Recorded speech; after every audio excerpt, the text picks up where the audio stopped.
উপস্থিত আগামী দিনের ভবিষ্যৎ রাজনৈতিক পরামর্শ, অভিভাবক, দিক নির্দেশনাকারী, আদর্শবান ব্যক্তিত্ব জনাব ইঞ্জিনিয়ার আব্দুস সামাদ সাহেবের শুভ আগমন উপলক্ষে ঈদ পূর্ণমী এবং মতবিনিময় সভা আজকে উপস্থিত বিভিন্ন এলাকা থেকে দলের বিভিন্ন স্তরের নেতৃবৃন্দ, বন্ধুবর, ভাই বোনেরা, আসসালামু আলাইকুম ওয়া রাহমাতুল্লাহি ওয়া বারাকাতুহু। সংগ্রামী সাথী ও বন্ধুগণ, দলকে সমর্থন করার আগে দলের নেতাকে যদি আমি চিহ্নিত করতে পারি সঠিকভাবে, তাহলে কিন্তু আমার নেতা যদি নির্বাচিত করতে পারি সঠিকভাবে, তাহলে অবশ্যই রাজনীতিক একটা ভবিষ্যৎ থাকবে। কথা কেন বললাম? শহীদ রাষ্ট্রপতি জিয়াউর রহমান একটা দুঃসময়ের মধ্যে দিয়ে বাংলাদেশ যখন বিভিন্নভাবে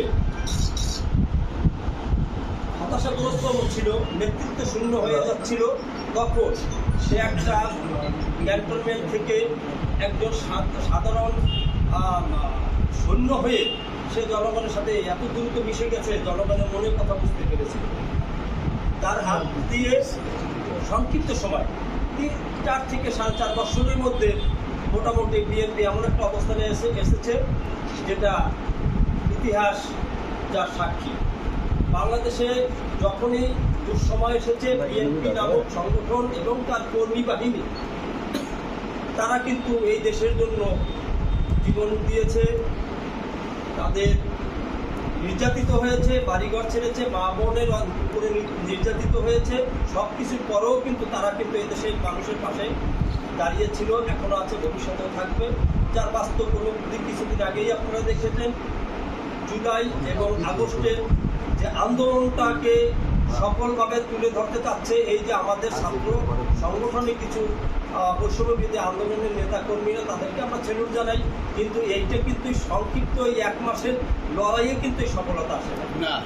বাংলাদেশ স্বাধীনের পরে 75 পরবর্তী সময় থেকেই সংস্কার নিয়েই কিন্তু বিএনপি আগাচ্ছে ধাপে ধাপে, এবং তার ধারাবাহিকতায় 2008 সালে যখন আওয়ামী লীগ ক্ষমতায় আসলো, যখন আবার বৈষম্যতা শুরু হলো, আমার বাক স্বাধীনতা নাই, আমার ভোটাধিকার নাই, আমার ন্যায্য কথা বলার মতো অধিকার নাই, আমি কৃষকের কাজ করতে পারেন না, তারপরে আমার বাজার দ্রব্যমূল্যের ঊর্ধ্বগতি, আমি আমার ছাত্র যারা আছে তারা ঠিকমতো পড়াশোনা করতে, শ্রমিক তার অধিকার পাচ্ছে না।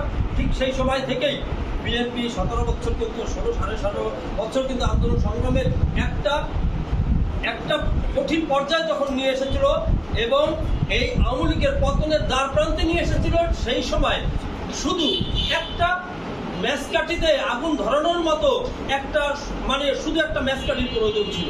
ঠিক ছাত্র বৈষম্যবিরোধী আন্দোলনের সব দল মিলে যখন এইটা নিয়ে সবাই মিলে বিএনপি কঠিনভাবে তাকে সাপোর্ট দিল, সংক্ষিপ্ত সময়ের মধ্যে একটা সফলতা এবং তৎকালীন সরকার তারা কিন্তু এই দেশ থেকে চলে গেছে। তাহলে নেতা নির্বাচিত যদি সঠিকভাবে হয়, সঠিক নেতৃত্ব হয়, তাহলে আমাদের মধ্যে আমরা মনে করি যে বিএনপির মধ্যে একটা বড় সংগঠন, এই সংগঠনের মধ্যে কেন্দ্রীয় পর্যায় থেকে শুরু করে তৃণমূল পর্যায় পর্যন্ত বিভিন্ন নেতাকর্মী থাকে এবং প্রত্যেকেরই কিন্তু নেতৃত্ব দেওয়ার ক্যাপাসিটি আছে।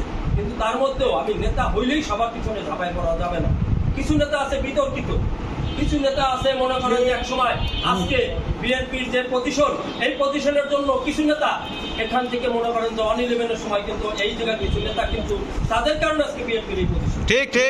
এখন আমাদের মনে রাখতে হবে, যারা এই তারেক রহমানকে উপর দিকে পা দিয়ে মাথা নিচে দিয়ে যাদের নেতৃত্বের কারণে -2 ফর্মুলার কারণে বাংলাদেশের এই রাজনৈতিক প্রেক্ষাপট আজকে এই যে এখন পর্যন্ত আমরা যে এখন আমাদের রাজনৈতিক অধিকারের মধ্যে প্রথম শর্ত হলো নির্বাচন অধিকার, গণতন্ত্রের মেইন অধিকার হলো আমার ভোটাধিকার।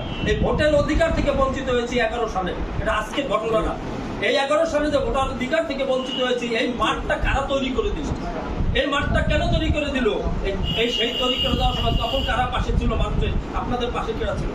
শহীদ রাষ্ট্রপতি জিয়াউর রহমান শ্রমিক সংগঠনকে যথেষ্ট পরিমাণ ভালোবাসতেন বিদেশ শ্রমিক সংগঠন কিন্তু শহীদ জিয়ার আদর্শে তৈরি করা এবং তার নেতৃত্বে তৈরি করা। আপনারা কিন্তু নিজেদেরকে কখনোই ছোট ভাববেন না।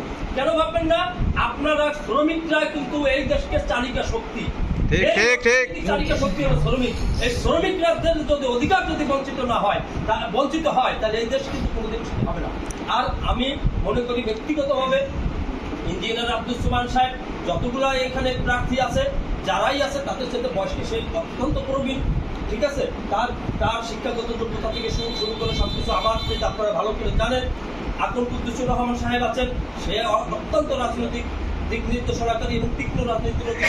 আমাদের সজল ভাই আছে, সে আমাদের কিন্তু যত ধরনের কেস মামলা থেকে শুরু করে সব জায়গায় কিন্তু সে কিন্তু তার লজিস্টিকভাবে সে হয়তো আমার 5 লক্ষ টাকা দিতে পারে না, কিন্তু আমি যখন জেলে ছিলাম কিভাবে আমার জেলে থেকে মুক্ত করবে সেজন্য তার স্থান থেকে কিন্তু সে আমাদেরকে সহযোগিতা করার চেষ্টা করছে।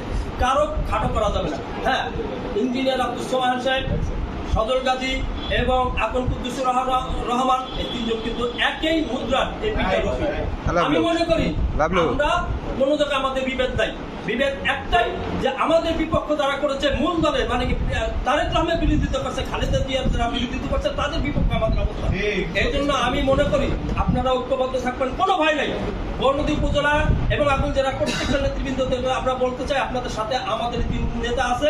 আগামী দিনে নমিনেশন যেই পাক আমাদের তার পাশে দাঁড়াইয়া এবং তার হাতকে শক্তিশালী করে তাদের সেটিকে বিজয়ের মাধ্যমে তারেক রহমানকে এই দেশের আগামী দিনের রাষ্ট্রপ্রধান বানাবো এবং আমাদের স্বপ্নকে বাস্তবায়ন করবো। আপনারা আপনাদের মতো মন ভরে কাজ করতে পারবেন, এই আশা এবং ভাষা ব্যক্ত করে আগামী দিনের প্রত্যেকটা আন্দোলন সংগ্রামে আপনাদের পাশে পাবো। খোদা হাফেজ, বাংলাদেশ জিন্দাবাদ।